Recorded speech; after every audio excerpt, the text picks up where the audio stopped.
j'en suis satisfait, c'est pas à moi de le dire. Moi, j'ai été jusqu'au bout d'où je voulais aller. Donc, j'ai pas de regrets ni de remords. Donc, ça a pris du temps.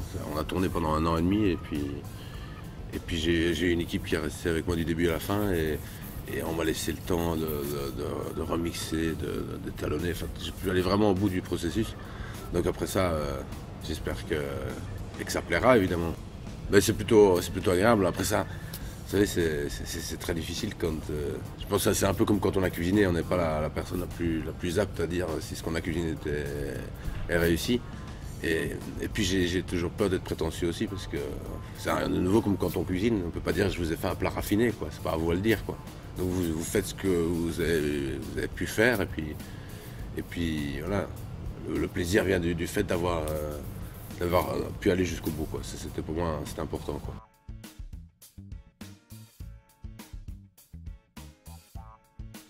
Ouais, non, mais ça faisait longtemps que je voulais faire ça. En fait, je voulais allier la fiction à la réalité. Parce que je pense qu'il n'y a personne qui peut jouer mieux que quelqu'un qui ne sait pas qui joue. Et puis raconter une histoire à l'insu des gens, et moi en étant juste le faire valoir, l'interrupteur, et qui les met eux dans la lumière. Je trouvais ça intéressant. Voilà, c'était un exercice qui me plaisait. Et donc ça passait par le fait d'être souple et de pouvoir passer par la réécriture en permanence pendant le tournage, et dû la longueur de ce tournage. D'où la longueur de ce tournage.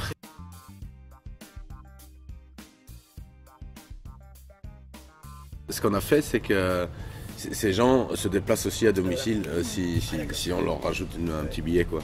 Et donc nous, on a reconstitué un décor africain. Et puis donc on a commencé la caméra cachée une fois qu'il était assis, quoi. Voilà, mais donc ça a été ça pendant 1 an et demi, c'est de trouver des solutions, parce qu'il n'y a rien qui est fait pour, quoi. Et c'est un casse-tête au niveau du son, même plus qu'au niveau de l'image, quoi. Parce qu'on parle souvent de l'image, c'est bien filmé, enfin, je parle au niveau qualitatif. Mais le son est plus compliqué à gérer, quoi. Parce que quand vous devez prendre le son de quelqu'un qui évolue dans un environnement illimité, ben, c'est pas facile, quoi. Vous pouvez pas mettre 200 micros, quoi.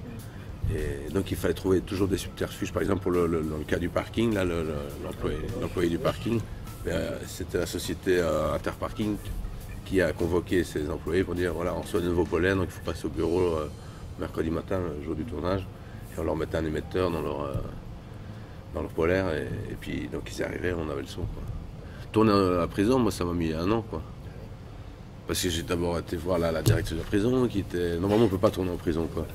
Et donc elle a accepté, puis on a monté ce qu'on avait tourné.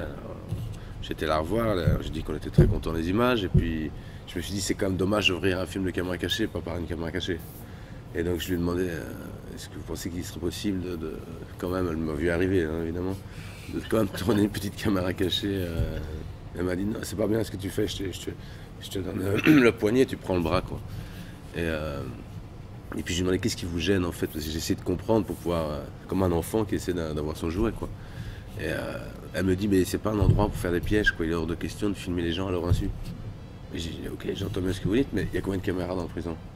Elle me dit 400. Je dis ça vous pose un problème si on en met 7 en plus? Et de toute façon, si vous voulez, on le dira même aux gens qui sont filmés, quoi. Comme ça, de toute façon, on leur dit une demi-heure avant de les avoir, ou 3/4 d'heure avant. On n'a pas menti, quoi. Et donc c'est des vrais gardiens de prison, quoi.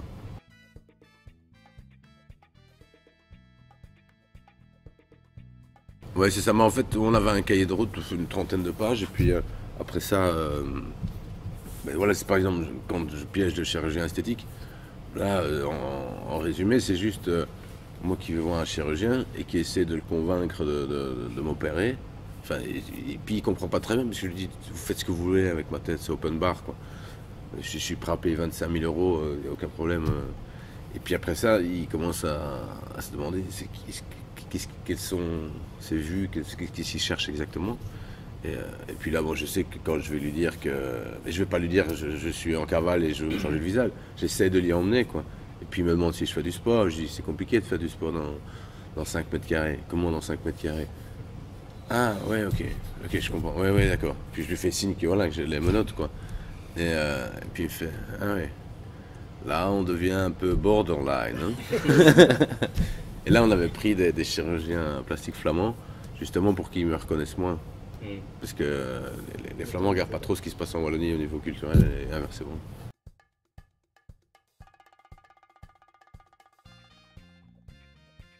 Ouais, c'était 4 heures de maquillage avant de commencer la journée. Et donc c'est vrai que ça fait. Vous avez souvent 1 heure pour aller sur le décor, et donc 4 heures de maquillage. Et donc on commence la journée. Il y a des fois où on se lève à 2 heures du matin, quoi. Il y a 1 heure de route, ça fait 3 heures, on va commencer à tourner à 7 heures. Parce qu'évidemment, on n'est pas sur des plateaux de télévision où on décide des horaires. Là, en Afrique, à l'hôtel Ivoire, on avait accès à la terrasse de 7 heures du matin à 1 heure. Après ça, ils ne voulaient plus rien entendre, plus nous voir, et surtout plus commencer à démonter. Ça devait être démonté. Donc on se dit, on va commencer à 7 heures, quoi. Et donc, ce qui est particulier, c'est que comme tout est tourné en caméra cachée, ben, vous savez, sur un film, quand le soleil tourne, on met un réflecteur, on rajoute un projecteur. Au niveau du son, c'est perché, on se protège avec un deuxième micro, enfin avec un émetteur, quoi. Et là, tout est. On ne sait pas où les gens vont s'asseoir, il faut qu'ils aient la bonne place, on ne sait pas quand les gens vont arriver, s'ils vont arriver en retard, s'ils vont arriver en avance, il ne faut pas qu'ils se croisent. Il ne faut pas qu'ils me reconnaissent, il faut qu'ils acceptent une fois que c'était. Et puis une fois que la prise, on s'est dit, ah voilà, lui il est super. Après ça, s'il y en a un qui dit, moi je suis désolé, mais ma caméra a grippé au bout de 10 minutes. Ou bien il y a un micro qui a décroché. C'est toujours, en fait, c'est le travail de toute une équipe, quoi.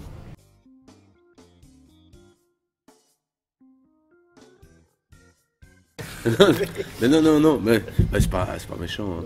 Mais c'est vrai que ça faisait 50 minutes et c'est épouvantable de ramener ça à 4 minutes. Au plus c'est lourd, au plus on a envie de le garder. Il y aura des bonus. Pardon, ouais. Ouais. Bah, lui, il est. Même on entend un avion passer à un moment. C'est un vrai avion qui passe, quoi.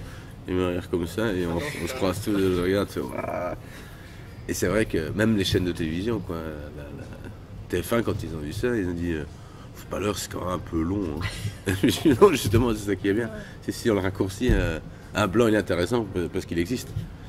Et là. Pardon? Il y a un vrai malaise, c'est Bah vrai. oui. Bah oui, mais lui il est. Quand on fait ce genre de métier public, moi j'ai déjà eu ça aussi. J'ai fait 2-3 fois ça au début de. Tu sais, te faire payer pour aller à une inauguration d'une concession automobile, et c'est horrible, quoi. Tu restes 1 heure, tu discutes avec les gens, tu bois un coup de champagne et puis. Et puis à la fin du truc, tu te dis, oh bah, mais alors que le mec est sympa, enfin, je discute souvent avec des gens que je connais pas comme ça, mais je suis pas payé pour autant. Et là, tu te dis, t'as juste envie de lui dire, bah non, laisse, c'est bon, je vais pas me payer. Et là, quand tu dis, on va le faire comme un fille quand même. Et je me rappelle quand j'avais fait ça, j'avais reçu cet argent, et puis j'étais sorti, j'avais offert des verres à tout le monde, puis j'avais pas réussi à tout dépenser parce que ça te brûle les doigts, ce genre d'argent, quoi. Puis je l'avais caché chez moi et je savais plus où je l'avais caché, quoi. Et pendant une semaine, j'ai mis une semaine à le retrouver, j'étais tout le temps ensemble. Et donc, enfin, je sais pas, ma femme me disait, qu'est-ce que tu fous? Non, parce qu'en fait, comme j'étais rentré, j'avais un petit coup dans l'aile, je ne vais pas lui dire j'ai caché le truc, mais je sais plus où c'est. Donc je cherchais en cachette, quoi.